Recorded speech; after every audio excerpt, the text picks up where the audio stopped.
Oklahoma Territory, 1888. Abigail Sterling stared at the telegram in her trembling hands, reading it for the third time.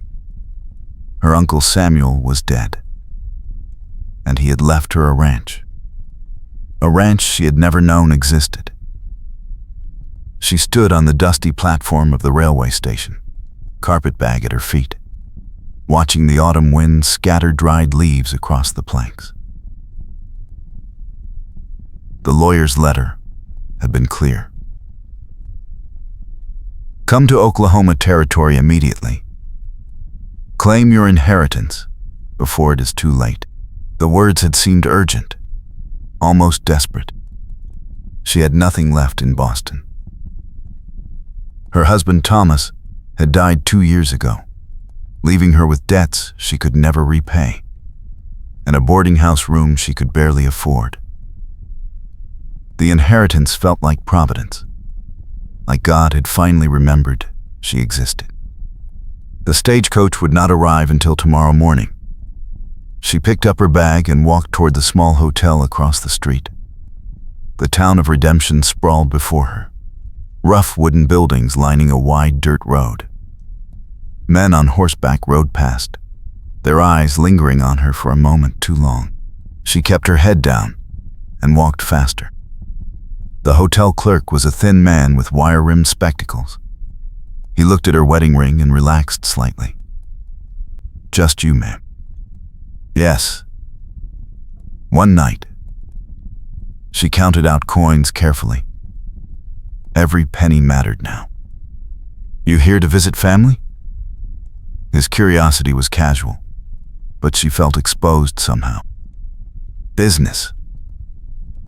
She took the key and climbed the narrow stairs before he could ask more questions. The room was small, but clean. She sat on the bed and opened the lawyer's letter again, studying the crude map he had drawn. Sterling Ranch was 15 miles northwest of town. The property included a house, barn, and 200 acres of grazing land. Her uncle Samuel had been a solitary man, the letter explained. No wife, no children. His nearest living relative was Abigail.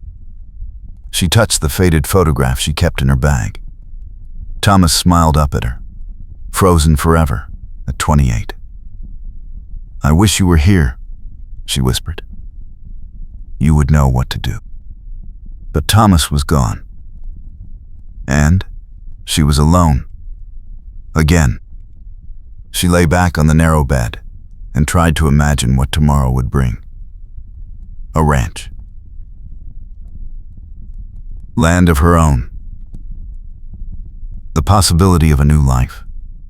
A fresh start. For the first time in 2 years, something that felt almost like hope stirred in her chest. The next morning dawned cold and bright. Abigail ate a quick breakfast of eggs and coffee, then waited outside the hotel as pale sunlight painted the street gold. The stagecoach rumbled into view at 8 o'clock sharp, pulled by 4 tired horses. Sterling Ranch, she told the driver. A weathered man with a gray beard. He studied her carefully. You sure about that, ma'am? That place has been trouble lately. Trouble? She leaded nor their supposed betry, and then save for self-times whisked around her. Like you mentioned in the story, where there another hints at. Their rest place where a lost whiles white, and Alvid lap tired. Con let preendia didn't cease out of that thing. Clo fomai was damit, I tall it coin. Just rumors.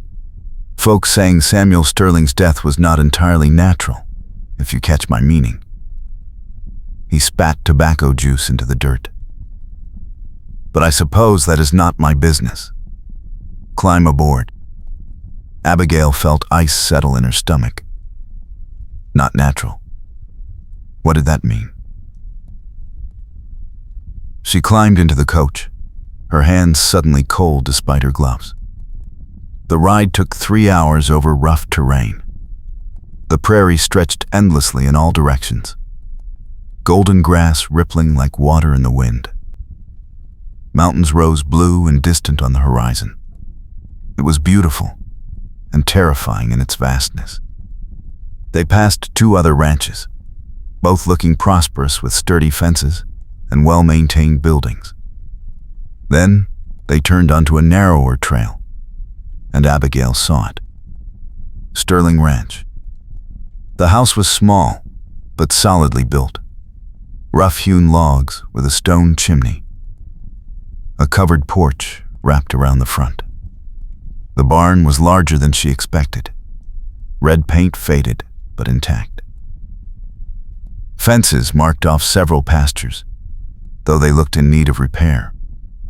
And standing on the porch, watching their approach, was a man. He was tall and broad-shouldered, wearing a tan leather vest over a white shirt, dark pants, and worn boots. A brown cowboy hat shadowed his face. As the stagecoach pulled to a stop, he stepped forward into the sunlight, and Abigail saw him clearly. He was handsome in a rugged way, probably in his early 30s. Dark brown hair curled slightly at his collar.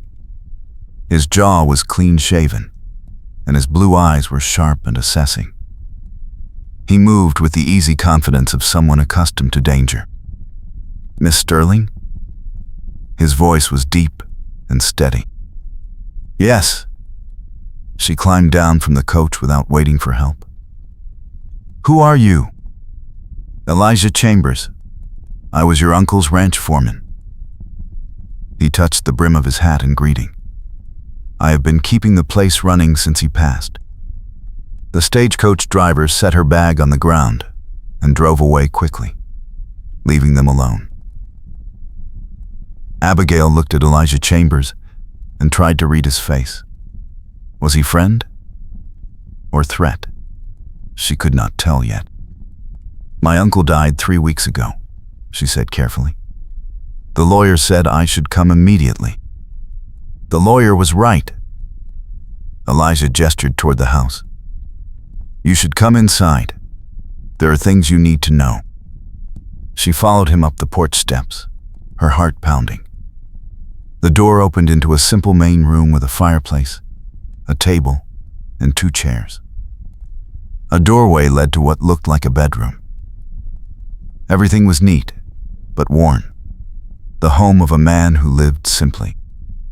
Elijah turned to face her, and his expression was grave. "Your uncle did not die of natural causes, Miss Sterling. He was murdered." The word hung in the air like smoke.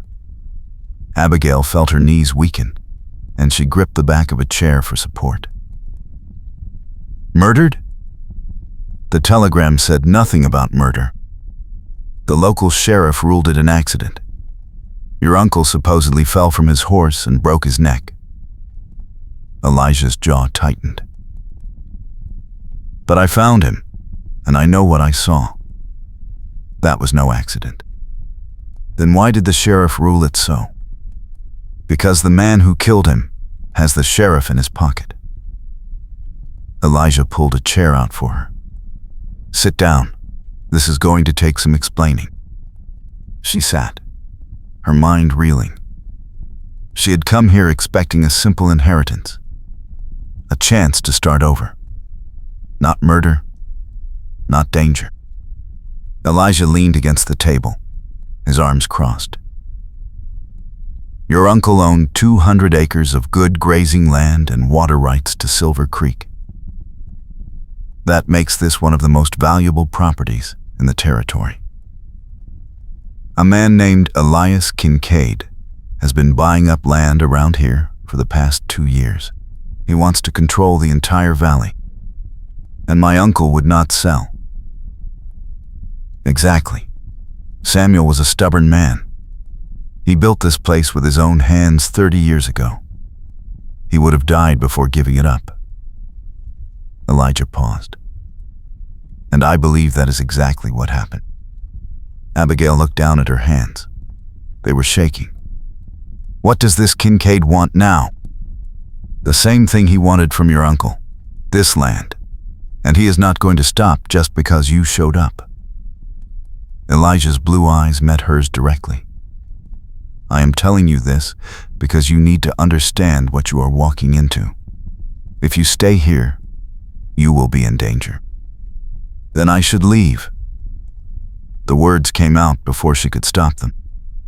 You could. Sell to Kincaid, take whatever he offers, and go back east.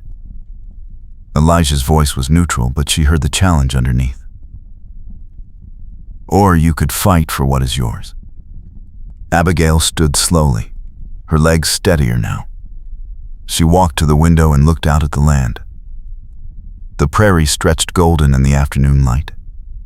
The mountains rose distant and blue. This place was beautiful.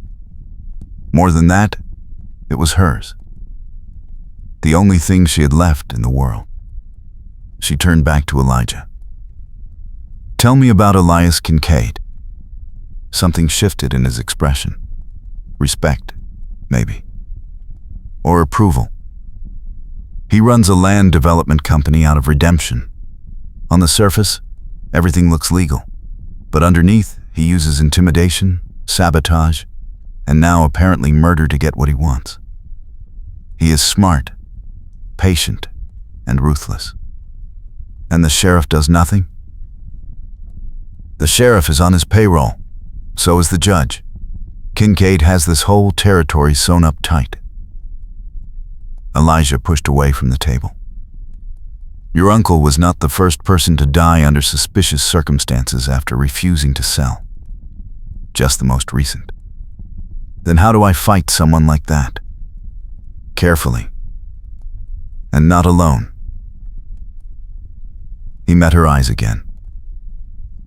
I worked for your uncle for 5 years. He was a good man. He deserved better than what happened to him. I want to see Kincaid pay for what he did. Abigail studied him carefully. He looked like a man who knew how to handle trouble. Former military, she guessed, from the way he carried himself. You said you were his foreman. Why are you still here? Because I gave Samuel my word I would protect this place. And because a man like Kincaid needs to be stopped before more people die. He paused. But I cannot do it alone. If you are serious about keeping this ranch, I will help you. But you need to understand what you are agreeing to. And if I sell, then you walk away with a few $1,000s. And whatever peace of mind comes from knowing you are safe. His voice was matter of fact. No one would blame you. She thought of Thomas. Of the promises they had made to each other about building a life together. Of all the dreams that had died with him. This ranch was not just land. It was a chance. Maybe her last chance. I am not selling. The words came out stronger than she felt. This is mine, and I am keeping it. Elijah nodded slowly. Then we need to be smart about this. Kincaid will not move openly at first. He will try to intimidate you, make you afraid. When that does not work, things will get worse. What about the law? The law is on his side. Remember? We are on our own. He walked to the fireplace and stirred the coals. The first thing we need to do is secure the property. Fix the fences. Check the livestock. Make sure everything is locked down tight at night. Kincaid's men will be watching, looking for any opportunity. His men? Claim jumpers, drifters, men willing to do anything for money. Elijah turned to face her. They will try to run off the livestock first. Make it look like accidents. If that does not work, they will get more aggressive. Abigail felt fear coil in her stomach, but she pushed it down. Then we start tomorrow. Tonight, I want to see my uncle's papers. I need to understand exactly what I own and what I am fighting for. They are in the desk in the bedroom. Elijah picked up his hat. I will be in the barn if you need anything. There is food in the pantry. Make yourself at home. He headed for the door, then paused. One more thing, Miss Sterling. Do you know how to shoot? No. Then that is the second thing we need to take care of. Tomorrow, I will teach you. He touched his hat brim again and left, the door closing softly behind him. Abigail stood alone in the small house that was now hers. The fire crackled in the hearth. Outside, the prairie wind whispered through the grass. She walked to the window and watched Elijah cross the yard toward the barn, his stride long and purposeful. She had come here looking for a fresh start. Instead, she had found danger, mystery, and a man who promised to help her survive. She did not know if she could trust him yet. But she did know one thing. She was not running. The bedroom was small, but comfortable. A narrow bed with a handmade quilt, a chest of drawers, and a scarred wooden desk pushed against the wall. Abigail sat down and began going through the papers. Her uncle's handwriting was neat and precise. Property deeds, water rights documents, receipts for cattle purchases and sales, letters from buyers interested in his stock. Everything organized and carefully maintained. And then she found something else. A letter addressed to Samuel Sterling from a lawyer in Santa Fe, dated 6 months before his death. She unfolded it carefully and read, Dear Mr. Sterling, regarding your inquiry into the land claims filed by Elias Kincaid, I have discovered several irregularities. The surveys appear to have been falsified, and at least 3 of his properties have overlapping boundary claims with existing homesteads. Furthermore, there is evidence that Kincaid may have used intimidation and fraud to acquire these deeds. I recommend you take this information to the territorial governor immediately. This man is a danger to everyone in your region. The letter was signed by a man named Henry Caldwell, attorney at law. Abigail's hands trembled as she set the letter down. Her uncle had been investigating Kincaid. He had found proof of fraud and was planning to expose him. That was why he had been killed. Not just to take his land, but to silence him. She looked through the rest of the papers quickly. There were more letters from the lawyer, copies of surveys, maps with notations in her uncle's handwriting. He had been building a case against Kincaid for months. And now, that case belonged to her. She heard footsteps on the porch and quickly gathered the papers, shoving them back into the desk drawer. The door opened, and Elijah stepped inside, carrying an armload of firewood. Thought you might need this. Gets cold at night this time of year. He stacked the wood neatly beside the fireplace, then straightened and looked at her. You all right? You look like you have seen a ghost. I found letters from a lawyer in Santa Fe. My uncle was investigating Kincaid. She hesitated, then decided to trust him. He found proof of fraud, false surveys, forged deeds. Kincaid has been stealing land for years. Elijah went very still. Where are these papers now? In the desk, along with maps and copies of the surveys. She met his eyes. That is why my uncle was killed. Kincaid knew he was about to be exposed. Then those papers are the most dangerous thing on this ranch right now. Elijah crossed to the desk and pulled open the drawer, scanning the documents quickly. His jaw tightened as he read. This is enough to bring Kincaid down. If we can get it to the territorial governor, then that is what we do. It is not that simple. The governor is in Guthrie, nearly 100 miles from here. We would have to travel through territory Kincaid controls. He has men everywhere. Elijah carefully replaced the papers. And if he finds out you have this evidence, he will come for you directly. He is going to come for me anyway. At least this way, I have something to fight back with. Elijah turned to look at her, and something shifted in his expression. Surprise, maybe, or admiration. You are not what I expected. What did you expect? Someone who would take one look at this mess and run back east as fast as the stagecoach could carry her. He smiled slightly. I am glad I was wrong. She felt heat rise in her cheeks and looked away. My uncle deserves justice, and I am not going to let a man like Kincaid win. Then we are in this together. He held out his hand. Partners? She looked at his hand, then up at his face. His blue eyes were steady and honest. She did not know him well yet, but she knew she needed him. And maybe, just maybe, she could trust him. She took his hand. Partners. His grip was strong and warm. For just a moment, she felt safer than she had in years. Then, he released her hand and stepped back, clearing his throat.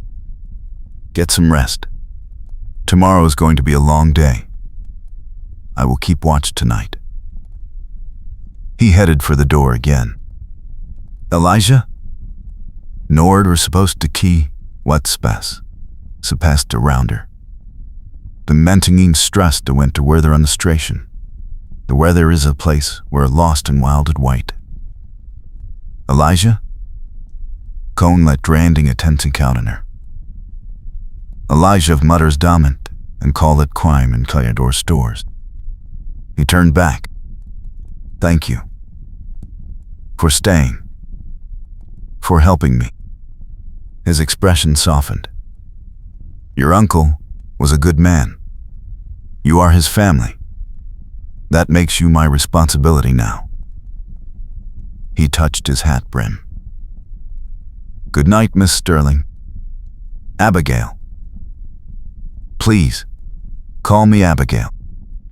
Abigail. He said her name carefully, as if testing how it felt. Then he nodded and left, closing the door quietly behind him. Abigail stood alone in the small house, listening to his footsteps fade across the yard. The fire crackled softly. Outside, the prairie night was settling in, stars beginning to appear in the darkening sky. She walked to the window and looked out. She could see the barn, a lantern glowing faintly through the cracks in the wall. Elijah was out there, keeping watch, protecting her. She touched the glass with her fingertips. She had come here expecting solitude and a fresh start. Instead, she had found danger, secrets, and a man who made her feel things she had not felt since Thomas died. It had been 2 years since she lost her husband. 2 years of grief and loneliness and struggling just to survive. She had thought her heart was buried with Thomas in that cold Boston cemetery. But standing here now, looking out at the prairie night and knowing Elijah Chambers was watching over her, she felt something stir. Something she thought was gone forever. Hope. She turned away from the window and prepared for bed, her mind already racing ahead to tomorrow. There was so much to do. Fences to fix, livestock to check, and she needed to learn to shoot. The thought should have frightened her,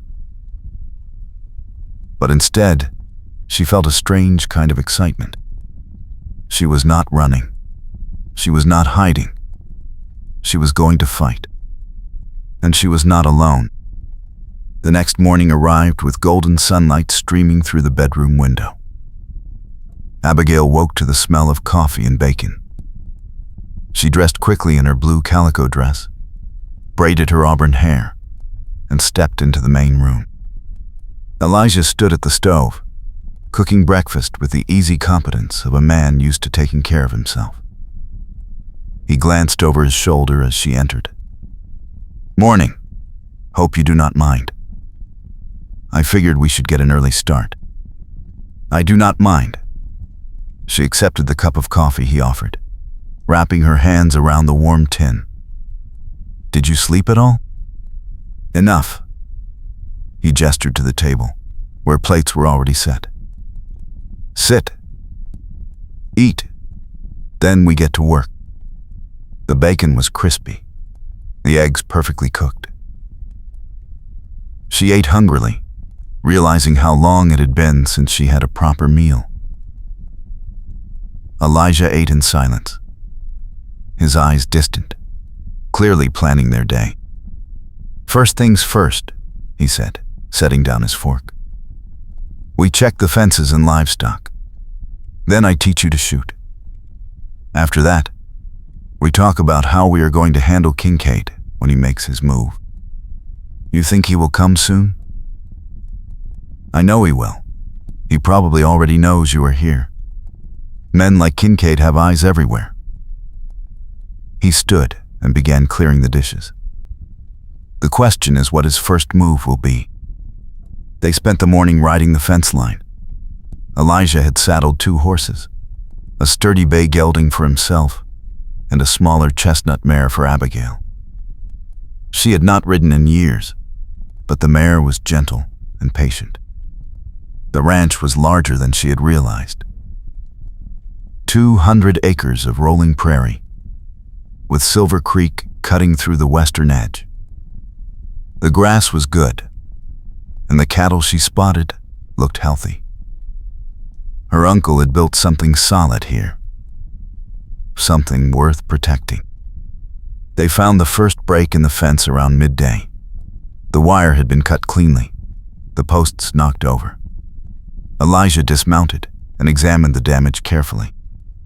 "Fresh. Done last night, probably." He looked up at her. "This is the warning. Kincaid letting you know he is watching." Abigail felt anger flare hot in her chest. "Can we fix it?" "We can. But it will happen again." He pulled wire cutters and a hammer from his saddlebag. "Help me with this."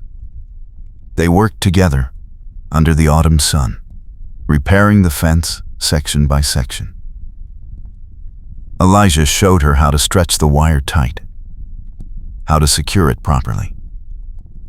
His hands were scarred and calloused, the hands of a man who had worked hard his whole life. "You were a soldier," she said, watching him work. It was not a question. He glanced at her, then back at the fence. "Union cavalry. Served the last 2 years of the war, then stayed in as a scout. Got out 6 years ago." "Why did you leave?" "Because I was tired of fighting. Tired of killing." His jaw tightened. "Thought maybe I could find some peace out here. Build something instead of destroying it." "Did you find peace?"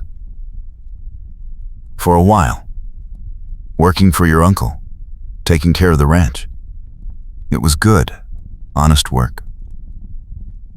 He hammered a staple into the post with more force than necessary.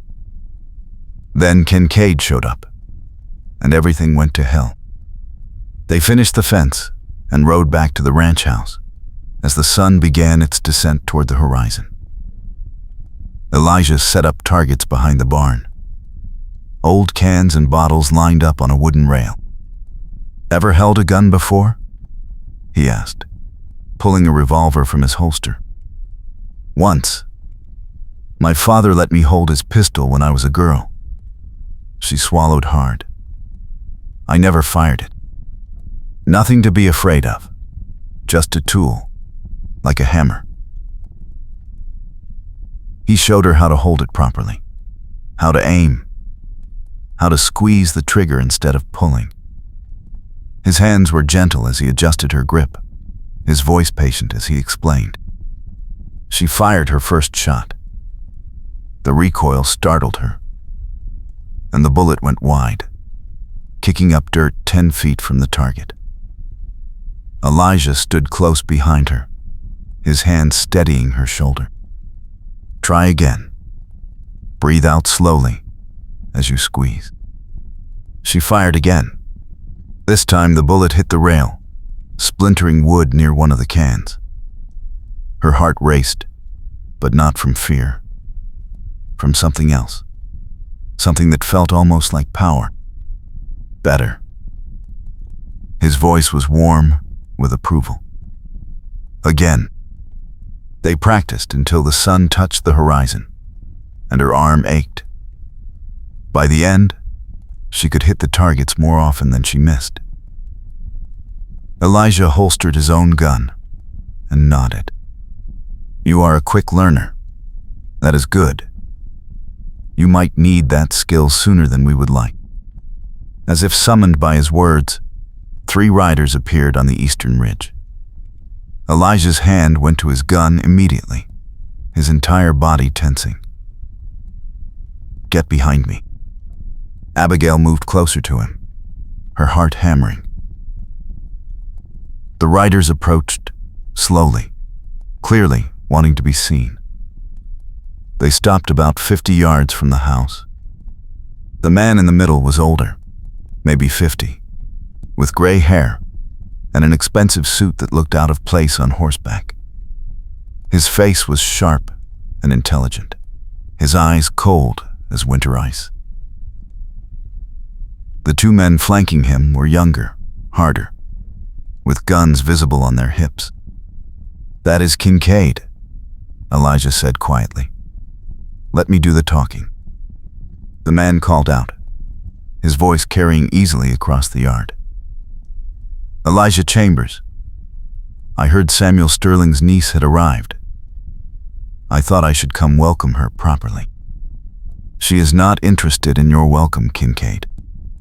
The older man smiled, but it did not reach his eyes. Now that is not very neighborly.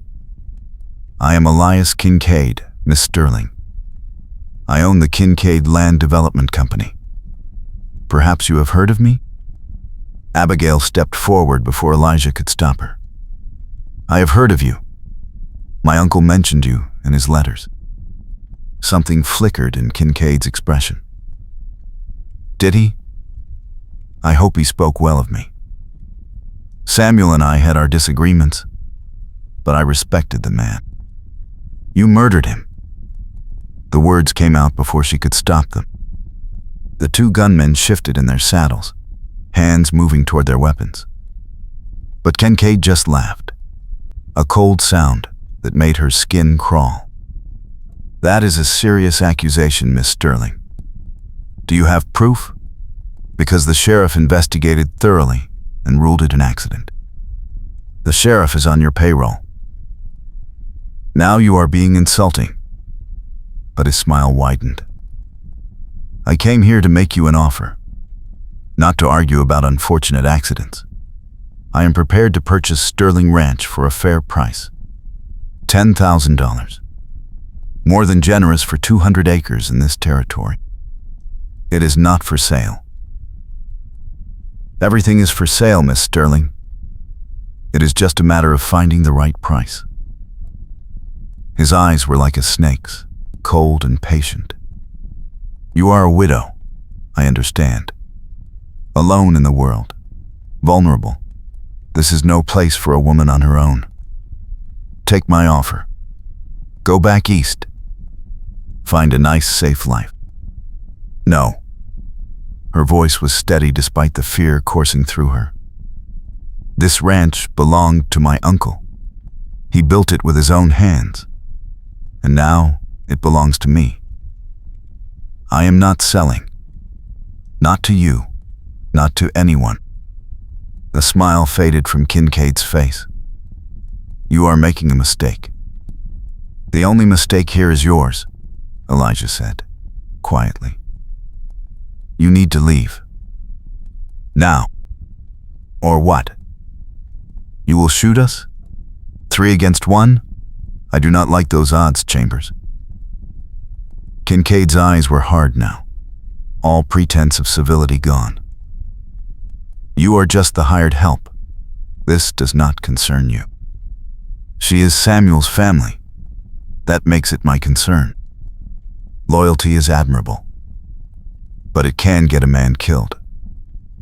Kincaid gathered his reins. You have 24 hours to reconsider my offer, Miss Sterling. After that, I withdraw it, and you will find that life out here can become very difficult for people who do not know how to be neighborly. He turned his horse and rode away, his 2 gunmen following. They disappeared over the ridge as quickly as they had come. Abigail realized she was shaking. Elijah's hand touched her shoulder gently. You did well. You stood your ground. He is going to kill me. Her voice came out small and frightened. He is going to try, but we are not going to let that happen. He turned her to face him, his blue eyes intense. Listen to me. You are not alone in this. I meant what I said yesterday. We are partners, and I protect what is mine. She looked up at him, seeing the determination in his face, the strength in the set of his shoulders. He was a soldier, a man who had faced death before and survived, and he was choosing to stand with her. Why? She whispered. Why are you doing this? You barely know me. Because it is the right thing to do. Because your uncle was a good man who deserves justice. And because... He hesitated, his hand still warm on her shoulder. Because you remind me why I came out here. To build something instead of destroying it. To protect something worth protecting. Their eyes met and held. Something passed between them in that moment. Something unspoken, but powerful. Understanding. Trust. And maybe, just maybe, the beginning of something more. Then Elijah stepped back, clearing his throat. Come on. We need to secure the house for the night. Kincaid gave us 24 hours. But that does not mean his men will not try something sooner. They worked as the sun set, checking locks, loading weapons, closing shutters. Elijah brought his bedroll into the house and laid it in front of the fireplace. I will sleep here tonight, closer to the door. You do not have to do that. Yes, I do. His voice left no room for argument. Abigail made a simple supper of beans and cornbread. They ate in silence, both lost in their own thoughts. Outside, the prairie night settled in, full of sounds that suddenly seemed threatening. Every coyote howl, every rustle of wind through grass made her jump. Get some sleep, Elijah said finally. I will keep watch. I do not think I can sleep. Try anyway. Tomorrow is going to be harder. He poured himself more coffee and settled into the chair, facing the door, his rifle across his lap. Abigail retreated to the bedroom but left the door open. She lay in the darkness, listening to the crackle of the fire, the soft sounds of Elijah moving in the main room. She felt safer, knowing he was there. But she also felt something else, something she had not felt in a very long time. She felt alive. The fear had not left, But it had changed. It was no longer the paralyzing terror of the unknown. It was sharper now, focused. She knew what she was facing. Elias Kincaid wanted her land, and he was willing to kill for it. But she also knew she was not facing him alone. She must have dozed eventually, because she woke to the smell of coffee and the gray light of dawn. She dressed quickly and found Elijah at the window, watching the eastern horizon. He looked tired, lines of fatigue around his eyes. "Did you sleep at all?" she asked. "Some." He turned to face her. "We need to talk about our options." "What options?" "Kincaid gave you 24 hours. That deadline ends this afternoon. We need to decide what we are going to do." He poured coffee for both of them. "We can wait here and defend the ranch when his men come. We can try to make it to Guthrie with your uncle's evidence, or we can negotiate some kind of truce. I am not negotiating with a murderer. I did not think you would say that, but I had to offer it." He leaned against the table. "If we stay here, we will be outnumbered. Kincaid has at least a dozen men. We have 2. The odds are not good. Then we go to Guthrie. Take the evidence to the governor. That is 100 miles through territory Kincaid controls. We would have to travel fast, stay off the main roads. It would be dangerous." He met her eyes. "But it might be our best chance. When do we leave?" "Tonight. After dark. We pack light, take only what we need." He set down his coffee cup. "But first, we need to make it look like you are still considering his offer.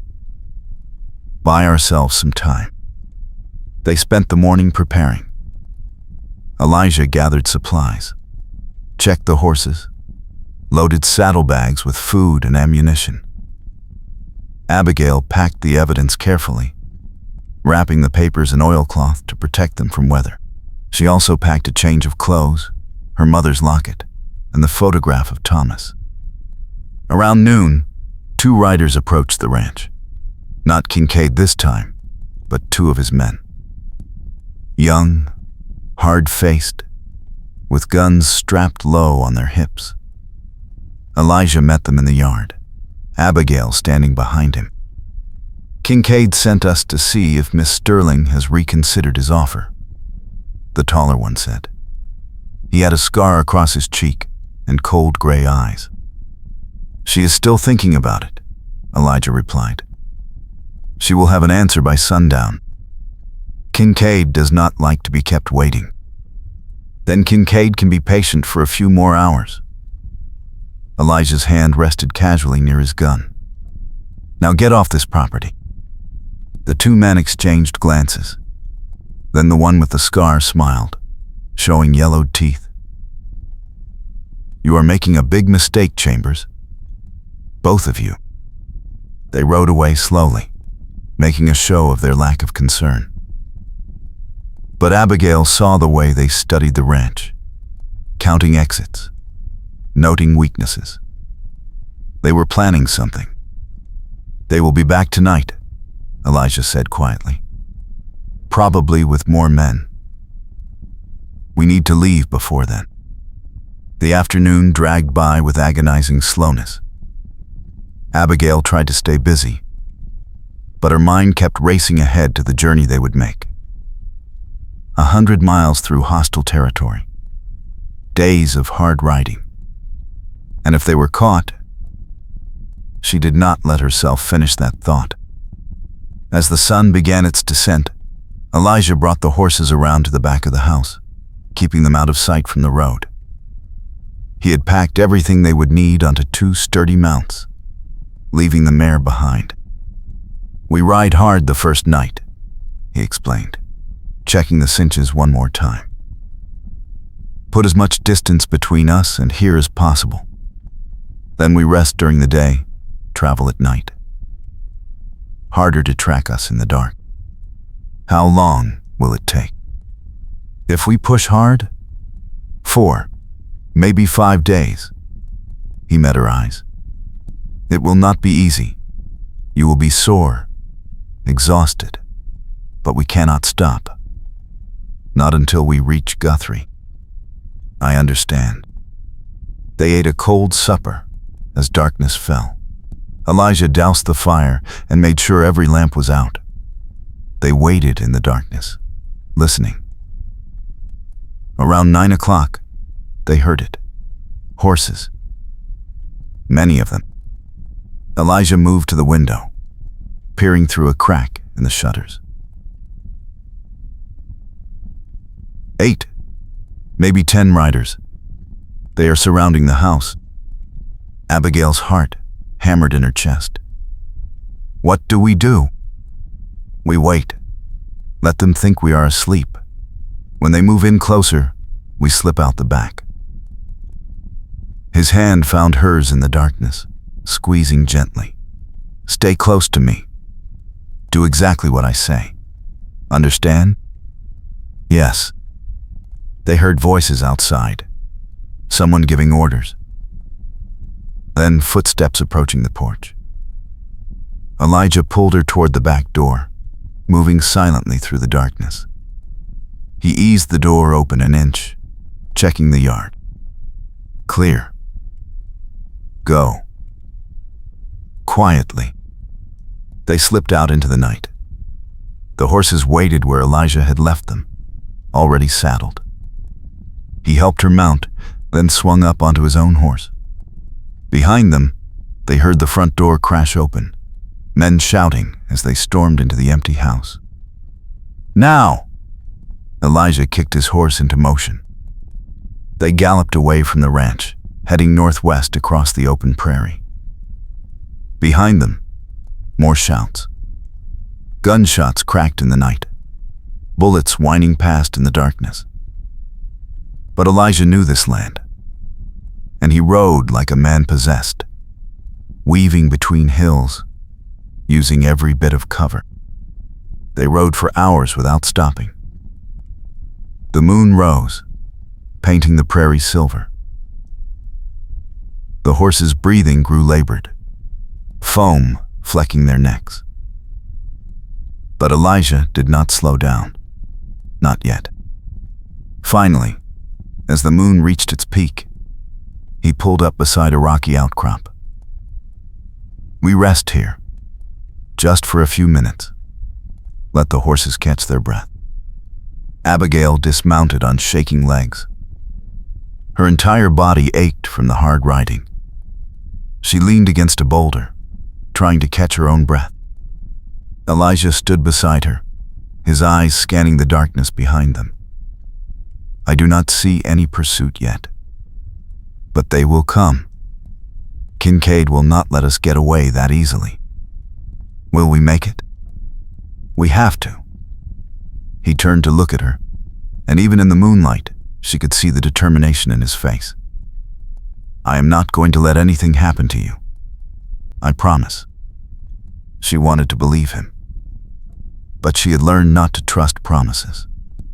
Life had taught her that even the strongest men could be taken away in an instant. My husband made me promises too, she said quietly. He promised we would grow old together, that we would have children, build a life. And then one morning, he went to work and never came home. Heart gave out. Just like that. Elijah was silent for a moment. I am sorry. I thought my life was over when he died. I thought I would never feel anything again except grief and emptiness. She looked up at the stars. Coming here was supposed to be a fresh start, a chance to build something new. I did not expect to find myself running for my life. Is that all you found? She turned to look at him. He was watching her with an intensity that made her breath catch. What do you mean? You said you thought you would never feel anything again. Do you still think that?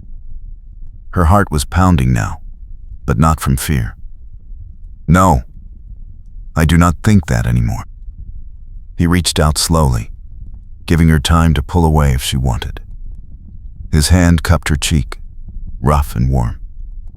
I did not expect you either. I thought I was just protecting Samuel's legacy. But then, you showed up, all fierce and determined, refusing to back down, and I realized I was not just fighting for the ranch anymore. What are you fighting for? You. The word was simple, honest. I am fighting for you. She should have pulled away. She barely knew this man, but instead, she found herself leaning into his touch, her hand coming up to cover his. I am afraid. Of Kincaid? Of this? Of what I am starting to feel? She closed her eyes. I buried my heart with my husband. I swore I would never risk it again. It hurt too much to lose him. I know. His thumb brushed across her cheekbone. But you are not that broken widow anymore. You are stronger than you think. And you do not have to be alone. She opened her eyes and found him watching her with such tenderness it made her chest ache. What if I lose you too? Then at least you will have lived, really lived, instead of just surviving. He leaned closer, his forehead almost touching hers. Abigail, I have been alone for a long time, keeping everyone at a distance, because it was easier than risking anything real. But you make me want to risk it. You make me want to fight for something more than just getting through another day. I am scared, she whispered. So am I. He smiled slightly. But I am more scared of letting you go. She did not know who moved first. Maybe they both did. But suddenly his lips were on hers, gentle and questioning at first, then deeper as she responded. His arms came around her, pulling her close, and she felt the solid warmth of him, the strength she was coming to depend on. When they finally broke apart, both were breathing hard. He rested his forehead against hers, his eyes closed. We should keep moving. I know. But neither of them moved for a long moment, savoring the closeness, the connection. Then, Elijah stepped back reluctantly and helped her back onto her horse. They rode through the rest of the night, not speaking much but staying close. The kiss had changed something between them, made it real. They were not just partners fighting for survival anymore. They were something more. As dawn approached, Elijah led them to a small canyon hidden by scrub brush and cottonwood trees. A thin stream trickled through the bottom, and there was enough grass for the horses. We camp here for the day, he said, helping her dismount. Sleep in shifts. I will take first watch. He spread out bedrolls in the shade of an overhang. Abigail was so exhausted she could barely keep her eyes open. She lay down gratefully, and within minutes, sleep claimed her. She woke hours later to find the sun high overhead and Elijah sitting nearby, cleaning his rifle. He looked up as she stirred. How do you feel? Sore. Tired. But alive. She sat up slowly, wincing at the stiffness in her muscles. Your turn to sleep. In a bit. There is jerky and water in the saddlebag. You should eat. They shared a simple meal. Then Elijah finally lay down to rest. Abigail kept watch, her hand resting on the revolver he had taught her to shoot. The canyon was quiet, except for the trickle of water and the occasional call of a bird. She thought about the kiss, about what it meant. She had not expected to feel this way again. had not wanted to. Love meant risk. It meant opening yourself up to loss and pain. After Thomas, she had sworn never to go through that again. But Elijah was not Thomas. He was harder, more dangerous. A man who had seen the worst of humanity and survived. A man who knew how to fight, how to protect. But he was also tender with her, patient, willing to let her set the pace. She watched him sleep, his face peaceful in the dappled shade. Her heart did a strange little flip in her chest. She was falling for him. Despite all her promises to herself, despite the danger they were in, despite everything, she was falling. The thought should have terrified her, but instead, it felt like coming home. Elijah woke as the sun began its descent. They ate more jerky, refilled their canteens, and prepared to ride again. As darkness fell, they set out once more, heading northwest through the territory. The second night passed much like the first. Hard riding, constant vigilance, brief stops to rest the horses. But this time, around midnight, Elijah pulled up sharply. "Riders! Behind us!" He pointed back the way they had come. In the distance, barely visible in the moonlight, she could see dust rising. Maybe 5 or 6 horses. How far? Hard to say. Maybe an hour behind us.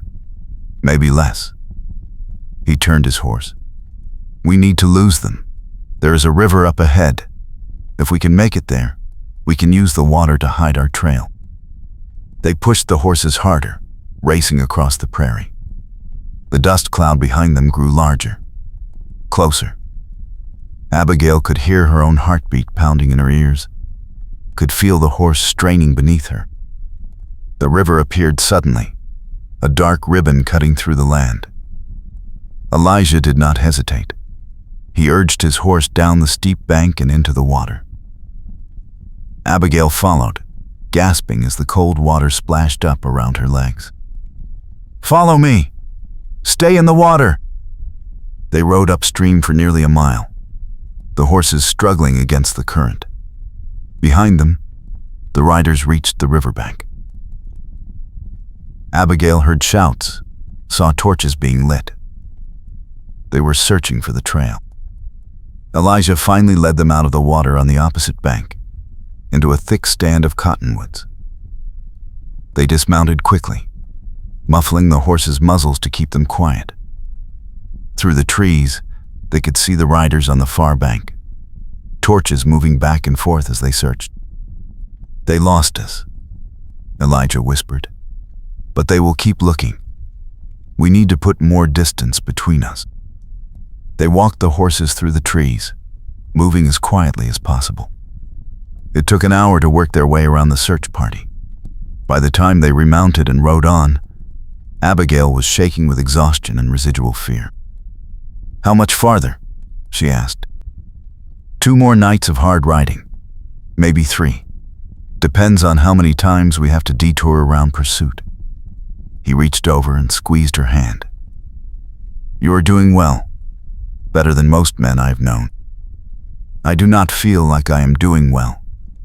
I feel like I am barely holding on. That is what courage is. Holding on when everything in you wants to let go." He did not release her hand.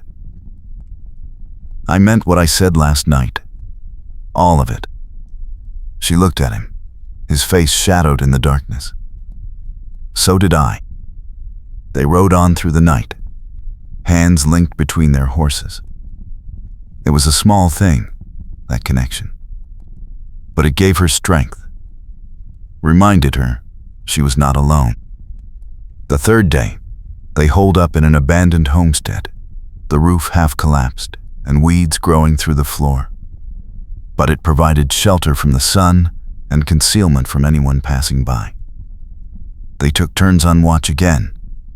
But this time, when Elijah lay down to sleep, Abigail settled beside him. He opened one eye and looked at her. "You should rest." "I will. Just, can I stay close?" His arm came around her, pulling her against his side. "Always." She rested her head on his shoulder and closed her eyes. She felt safe here, wrapped in his strength. It was dangerous to feel this way, to trust this much. But she could not help it. She had tried to keep her heart protected, locked away where it could not be hurt. But Elijah had slipped past all her defenses, without even trying. "Tell me about the war," she said softly. He was quiet for a long moment. "What do you want to know? What it was like? Why you left?" "It was hell. Pure hell." His arm tightened around her. "I saw things no man should see. Did things I will never forgive myself for. After it ended, I thought maybe I could forget. Move on, but the memories stayed with me." "Is that why you became a ranch foreman, instead of staying in the army?" "Partly. I needed to do something that built instead of destroyed. Your uncle gave me that chance. He never asked about my past, never judged, just put me to work and trusted me to do the job." He paused. "He was a good man, one of the best I have known. He would be glad you are helping me." "I hope so." He shifted slightly, his hand stroking her hair. "Go to sleep, Abigail. I have got you." She did sleep, deeply and dreamlessly, secure in his arms. When she woke hours later, the sun was setting and Elijah was still holding her. His eyes were open, watching the doorway, ever vigilant. But when he noticed she was awake, he looked down at her and smiled. "Better?" She leaded nor the despite. "What's it lus?" suppressed around her. And mentally the story, where then not her hand. Bliss place where lost whiles white. Ow, lisp tie-end. Cone was dranding a dinsick out of that thing. I also minded then, all the cawing the placador spoons the twice. Much. She sat up reluctantly, missing the warmth of him immediately. "We should go."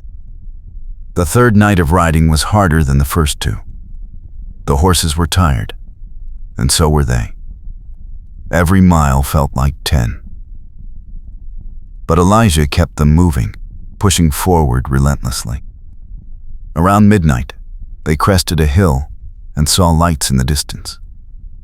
A town. Not large, but bigger than Redemption.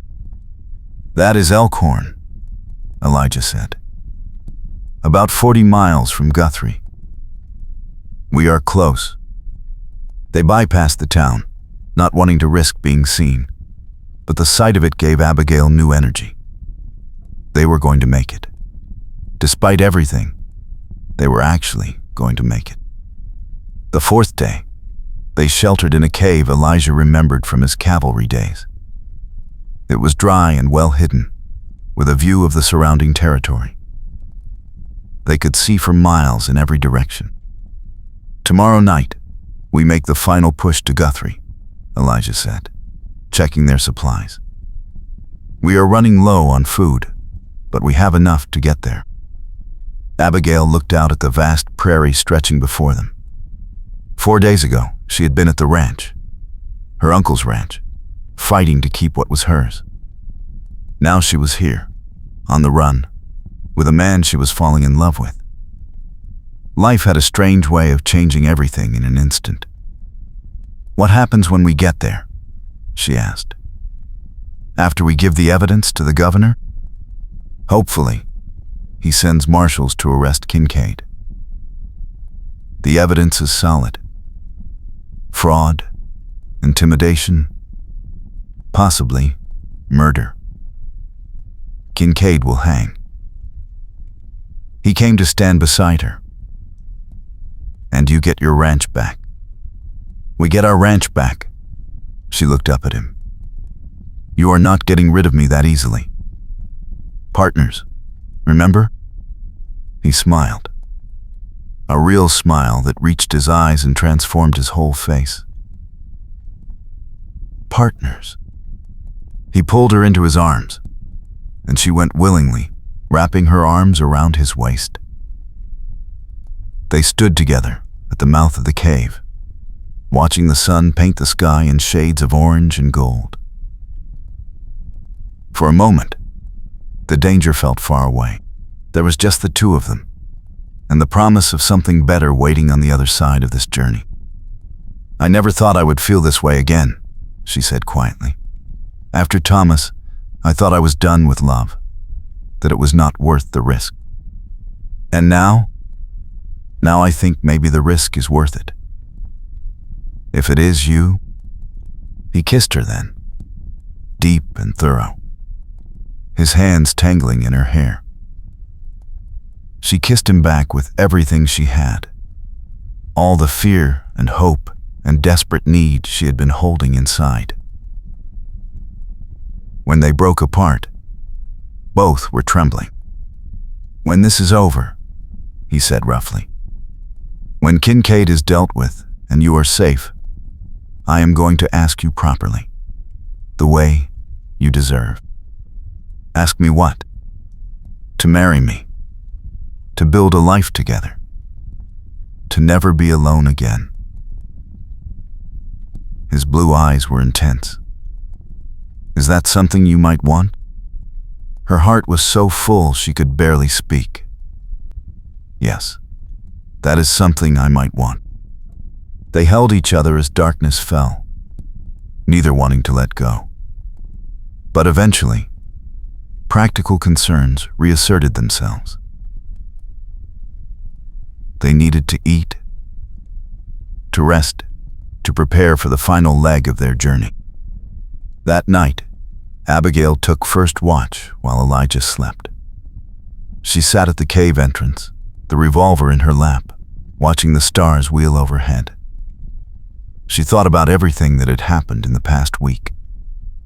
Meeting Elijah, learning about her uncle's murder, fleeing for her life, falling in love. It seemed impossible that so much could change so quickly, but here she was, transformed. She was not the same woman who had stepped off that stagecoach in Redemption.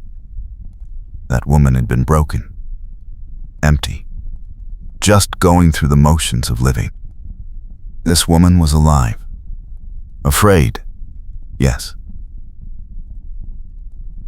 but alive in a way she had not been since Thomas died. She had something to fight for now, someone to fight for, and someone fighting alongside her. Elijah woke around midnight and came to sit beside her. Your turn to sleep. I am not tired yet. She leaned against his shoulder, and his arm came around her naturally. Tell me what happens after we give the governor the evidence. We go home, rebuild the ranch, maybe expand the herd, fix up the house. There is a lot of work to do. He paused. If that is what you want. It is. But I want more than that too. What else do you want? She thought about it carefully before answering. I want a partner. Not someone who protects me because I am weak, but someone who stands beside me because we are stronger together. I want someone who respects my choices, who values my opinions. Someone who sees me as an equal. You have that. You have always had that. I know. That is why I am falling for you. She turned to look at him. You never treated me like I needed saving. You treated me like I was capable of saving myself. You just offered to help. Because you are capable. You prove that every day." He kissed her temple. "You are the strongest woman I have ever met, and I am lucky you are giving me a chance." They sat together in comfortable silence, watching the night. Finally, Abigail did sleep, secure in Elijah's arms. And when she woke near dawn, she felt ready. Ready for the final push to Guthrie. Ready for whatever came next. They set out as soon as darkness fell on the 5th night. Elijah set a hard pace, and the horses responded, sensing the urgency. The miles fell away beneath their hooves. Around midnight, they saw more lights ahead. Many more lights than Elkhorn had shown. "Guthrie," Elijah said, relief clear in his voice. "We made it." They rode into the territorial capital as the town clock struck 2 in the morning. The streets were mostly empty at this hour. Just a few late-night saloons still showing light. Elijah led them directly to a large building near the center of town. A sign proclaimed it the territorial governor's office. They dismounted and tied the horses. Abigail's legs were shaking from exhaustion and residual fear. 5 days of hard riding, constantly looking over their shoulders, sleeping in shifts. But they had made it. They were here. Elijah hammered on the door until a light appeared in an upper window. A man in a nightshirt appeared, looking annoyed. "What is the meaning of this? Do you know what time it is?" "We need to see the governor. Immediately. It is a matter of life and death. The governor does not receive visitors at 2 in the morning. Come back at a decent hour." "This cannot wait." Elijah pulled out his cavalry discharge papers. "I am Elijah Chambers, former Union cavalry. This is Miss Abigail Sterling. We have evidence of fraud, corruption, and murder in Oklahoma Territory. The man responsible is Elias Kincaid of the Kincaid Land Development Company, and he is hunting us right now." The man's expression changed. He disappeared from the window, and a moment later, the door opened. "Come in." Quickly, they were ushered into a waiting room. The man, who introduced himself as the governor's secretary, disappeared to wake his employer. Abigail sank into a chair, exhaustion washing over her, now that they had finally stopped running. Elijah knelt beside her, taking her hands. "We did it. We are safe now." "Are we? Kincaid has reach. What if he has influence here too? Then we will deal with that. But right now, we are safe." He squeezed her hands gently. "And no matter what happens next, I am with you. All the way." The governor appeared 10 minutes later, a distinguished man in his 50s with silver hair and sharp eyes. He listened intently as Elijah explained everything. About Samuel Sterling's murder. About the threats against Abigail. About the evidence they had brought. Abigail unwrapped the oilcloth package and spread the papers on the desk. Property deeds, surveys, letters from the lawyer in Santa Fe. All of it pointing to systematic fraud and corruption spanning years. The governor studied the documents carefully, his expression growing darker by the minute.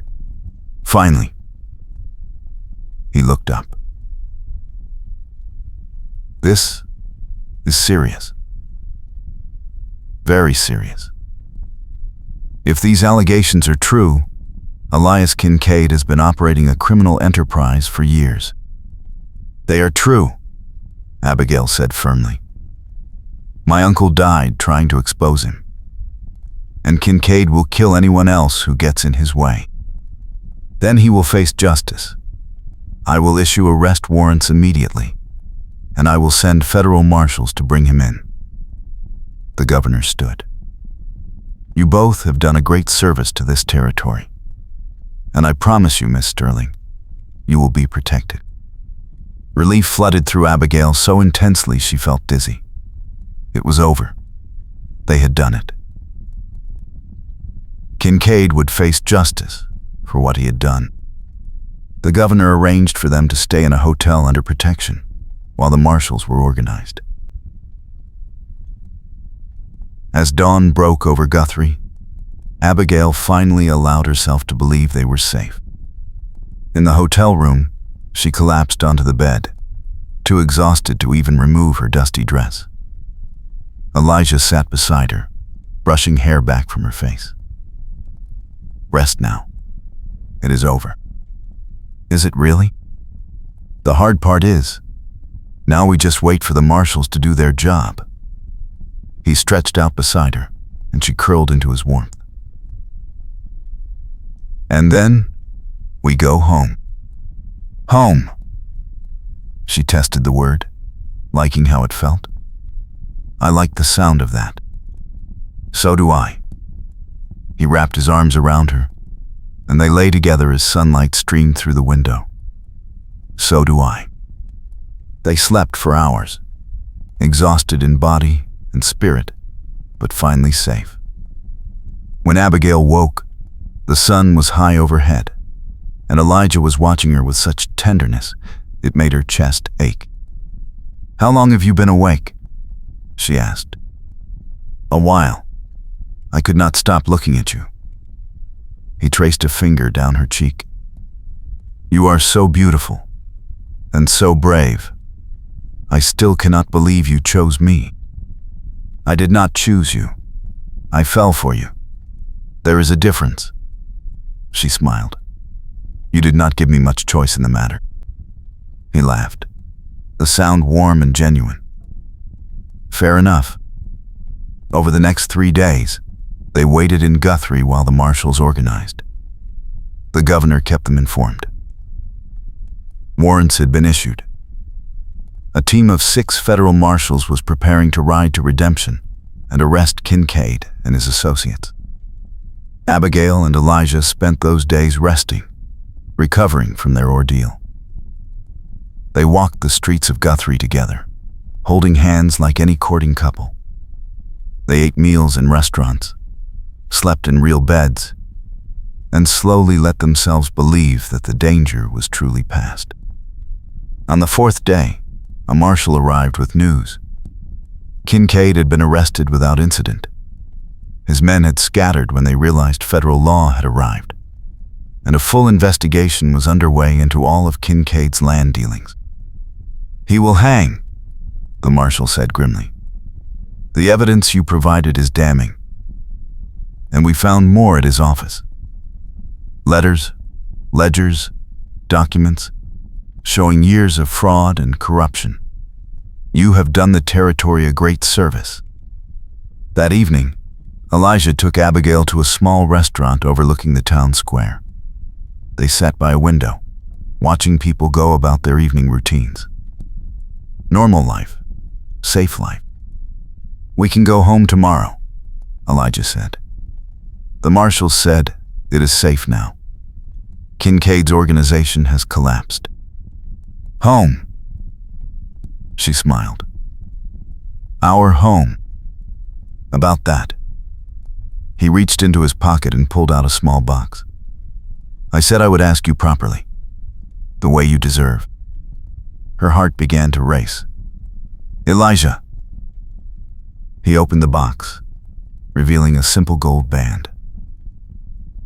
"It is not much, but it is honest, like everything I want to give you.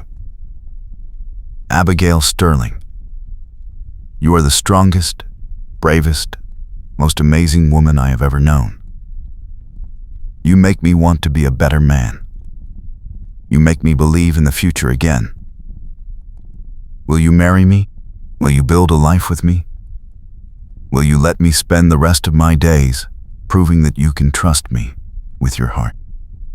Tears filled her eyes. Yes. Yes, to all of it.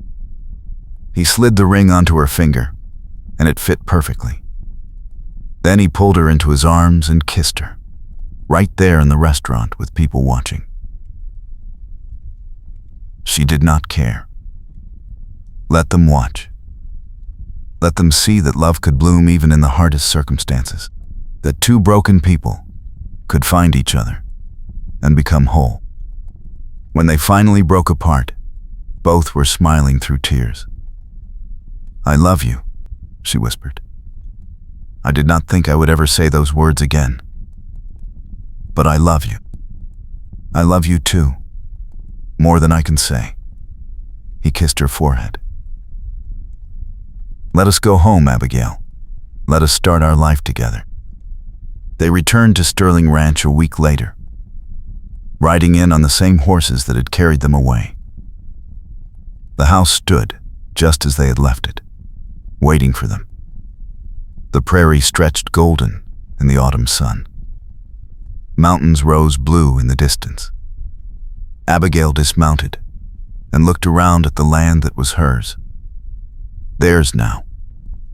She thought of her Uncle Samuel, who had built this place with his own hands, who had fought to protect it and died for it.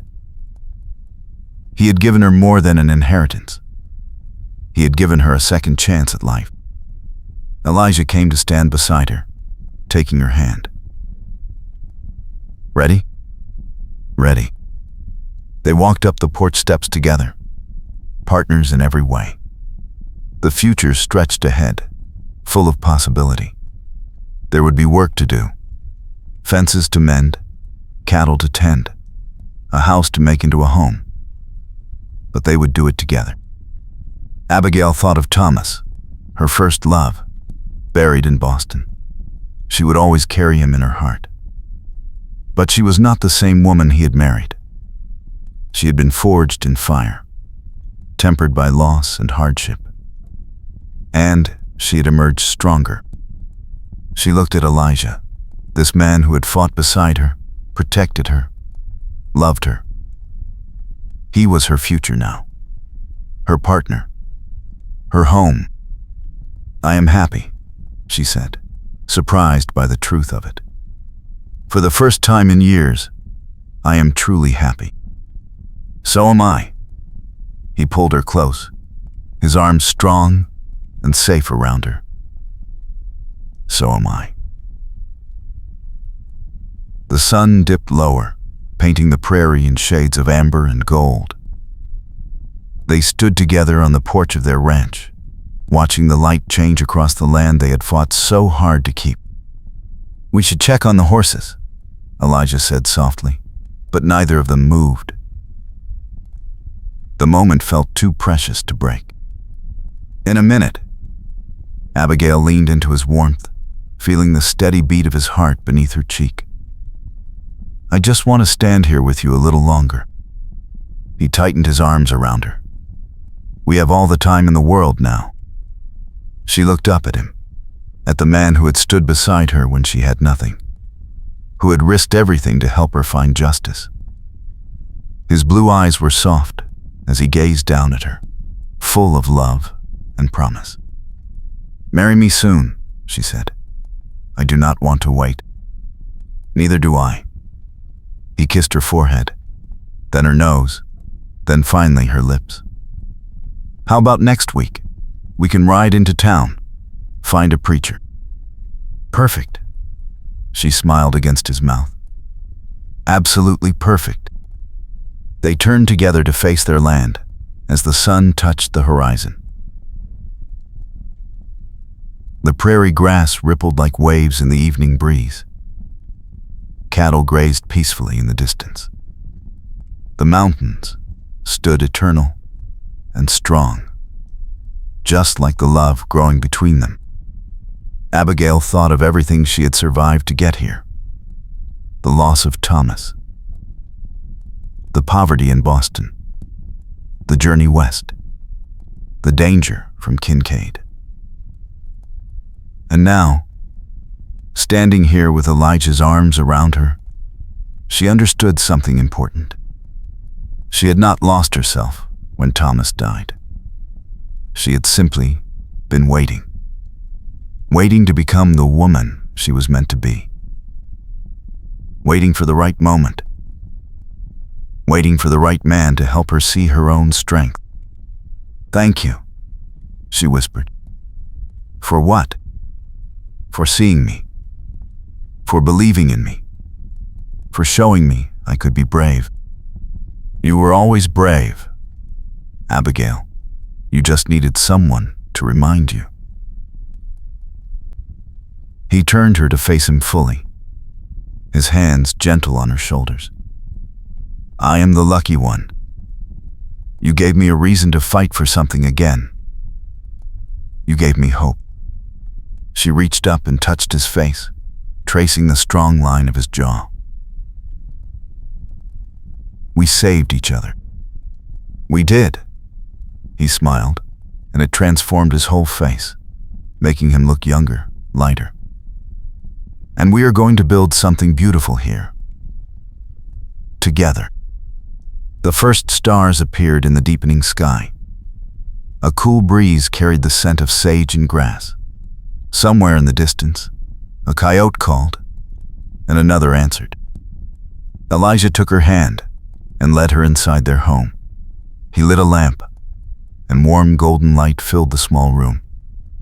It was not much yet, but it was theirs, and they would make it into something wonderful. "Are you hungry?" he asked. "I could make us some supper." "Not yet." She moved into his arms again, needing to feel close to him. "Just hold me for a while." They stood together in the lamplight, swaying slightly to a rhythm only they could hear. Outside, the prairie night settled in around them, peaceful and safe. The danger was past. The fight was won. And the future stretched ahead, full of promise. "I love you," Elijah murmured into her hair. "I will spend every day of my life making sure you never regret choosing me." "I could never regret it." She pulled back to look at him, her heart so full she thought it might burst. "You are everything I never knew I needed. Everything I thought I had lost forever." He kissed her then, deep and sure. A promise and a beginning all at once. When they finally broke apart, both were smiling. "Welcome home, Mrs. Chambers," he said softly. "I am not Mrs. Chambers yet. You will be soon enough." His eyes sparkled with happiness. "And I cannot wait." Neither could she. They had both been broken by life. Both had lost people they loved. Both had thought their chances at happiness were over. But here, in this small ranch house in Oklahoma Territory, they had found each other. And in finding each other, they had found themselves. The lamp flickered, casting dancing shadows on the walls. Outside, the stars wheeled overhead in their eternal dance. And inside, two people who had been alone were alone no more. They sat together at the table, hands linked, talking quietly about their plans. The wedding. Fixing up the house. Expanding the herd in the spring. All the small, ordinary dreams that make up a life. But underneath it all was something extraordinary. A love that had been forged in danger and hardship. A partnership built on respect and trust. A future they would face together, no matter what came. Abigail looked at Elijah across the table and felt such overwhelming gratitude she could barely speak. She had come west looking for a fresh start. She had found so much more. She had found home. She had found love. She had found herself. "Thank you," she said again, knowing the words were inadequate, but needing to say them anyway. "For what?" he asked, smiling. "For everything. For all of this." She gestured around the small room, but she meant so much more than the house. She meant the ranch, the safety, the love, the future. "For choosing me. I told you before, I did not choose you. I fell for you." His thumb traced circles on the back of her hand. "There is a difference." She laughed, remembering when she had said those same words to him. Fair enough. They sat together as the night deepened, making plans and dreaming dreams.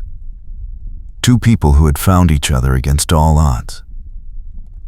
And as Abigail looked into Elijah's eyes and saw her future reflected there, she knew with absolute certainty that she was exactly where she was meant to be.